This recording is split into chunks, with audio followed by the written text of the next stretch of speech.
Say, Mr. Jessel. Yes, Meredith, what is it? Clyde Devina wants you to introduce him to Frank Morgan. On the level, Clyde, do you mean that? Yes, I've been wanting to meet him the worst way. Well, any way you meet Morgan, that's the worst way, I'll tell you. Whatever you want, all right. Say, Frank. Well, that's the last time I play cards with those musicians. Those fellas cheat.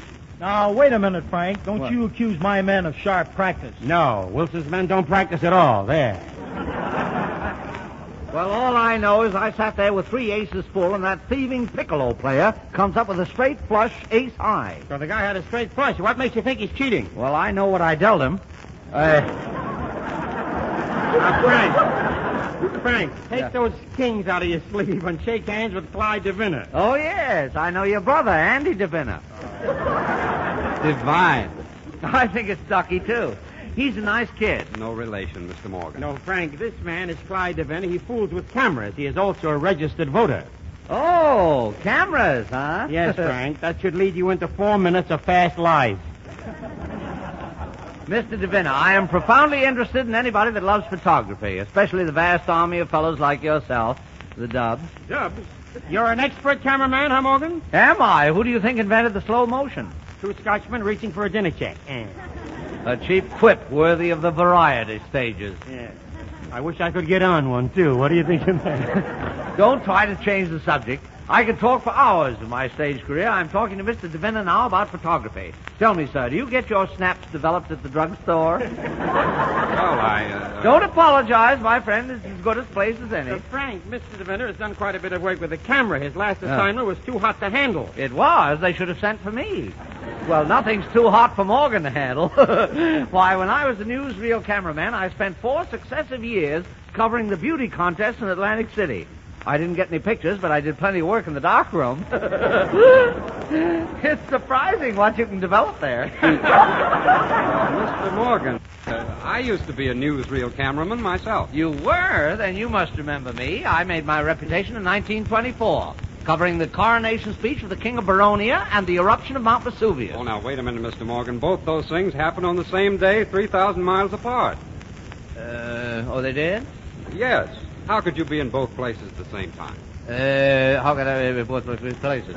Yes, well, that year I was leading a double life. I still don't understand it, Mr. Morgan. Skepticism is every man's privilege. Nevertheless, I got both pictures. Well, all I can say is that a shot of the Vesuvius eruption and the King's coronation address should be pretty valuable. Well, they've been worth a fortune, my friend, had I not made a careless oversight which resulted in a double exposure. Really? What happened? Well, we ran the film in the projection room, and as soon as the king began to speak, molten lava ran out of his mouth, smoke poured out of his ears, and believe it or not, his coattails were on fire. Oh. Now, this is going too far, fellas. I don't believe it myself. Well, Mr. Morgan, I covered the first transatlantic flight in 1923. Is that so? Excuse me, gentlemen. Did you know that the average annual rainfall in New Jersey is 13.5 inches? What's that got to do with photography? Nothing, but I haven't said anything since page 2. All right, go ahead with your camera work. Jessel, for a man who knows but nothing about photography, you're being very negative. Oh, I didn't do that either. What were you saying, Devina? I meant to ask you, Mr. Morgan, have you had any experience with 3-dimensional photography? Son, I solved all the problems of 3-dimensional photography and 3-dimensional projection in the year 1922. When I had it perfected, I took a picture of a locomotive speeding along at 60 miles an hour and projected it before an audience at the Pismo Avenue Theater in Long Beach, California. Well, what happened? Well, it was so real, the locomotive ran right off the screen and killed 50 people. It'll never be popular. What was your first experience as a cameraman, Mr. Morgan? My first experience, Clyde, oh, gracious, I'll never forget it. I was a cub on the old New York Sphere at the time, and the city editor sent me down to get pictures of the arrival of Fulton's new invention, the steamboat, when it arrived in New York Harbor. But, Mr. Morgan, the steamboat was invented in 1845. That's right, but there were no cameras in those days. I went down to the harbor, a raw country boy, apples in my cheeks, stars in my eyes, and a pawn ticket in my pocket. A pawn ticket? Yes, I'd had to pawn an heirloom, my grandfather's fine old watch, to get money for my camera. You must have got a pretty good camera with all that money. Well, no. Even in those days, you couldn't get much of a camera for 28 cents. What did my grandfather care about the time? 28 cents? Well, a small sum, no doubt, but my ingenuity was equal to the challenge. I found an old Maxwell House coffee can, bored a hole in the end of it, bought a percolator top in the dime store for a lens, and constructed an ingenious shutter with a pair of old sugar tongs. I rushed to the pier and stood with the other photographers waiting for the historic event. I suppose the other boys had pretty classy equipment, didn't they? Did they? $8 million worth of cameras were on the pier that day. Graflex, reflex, duplex, triplex, and Kleenex.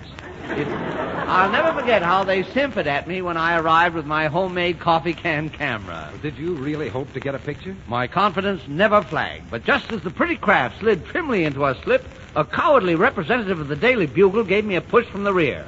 I can feel it to this day, and dumped me into the churning waters of the North River. Oh, what a terrible break. Never fear, a Morgan turns misfortune into opportunity. There I was, 6 feet underwater as the Claremont passed above me. And what did I do? I focused carefully and made a daring underwater shot, the first angle shot in history. Having snapped the shutter, I rose to the surface, swam ashore with the camera between my teeth, and rushed home, still dripping, to develop my precious film.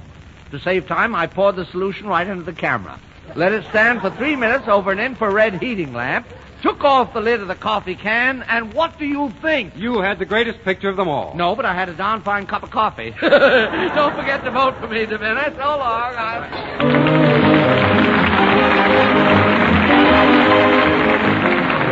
Well, folks, I imagine you won't need more than one guest to tell what comes next in the order of the evening. That's right. That cheery custom of ours, a moment of relaxation over a steaming, fragrant cup of the new Maxwell House coffee. But first, a special announcement. General Foods Corporation invites you to hear the new Joe Penner Show, presented by Huskies, the tempting new whole wheat cereal. It starts next week. Consult your local newspaper for time and station. Yes, sir, Joe Penner will be back next Thursday night. And now, Meredith, you'll pour out some music. We'll pour the Maxwell House coffee that goes with it. We now pause briefly for station identification.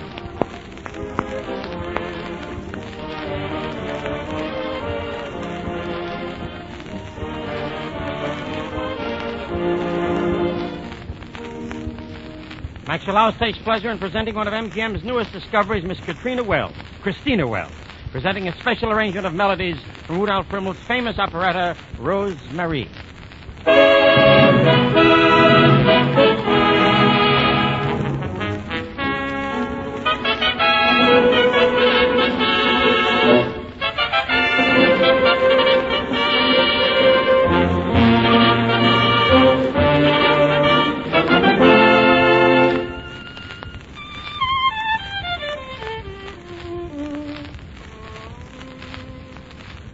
When I'm calling you,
Good luck.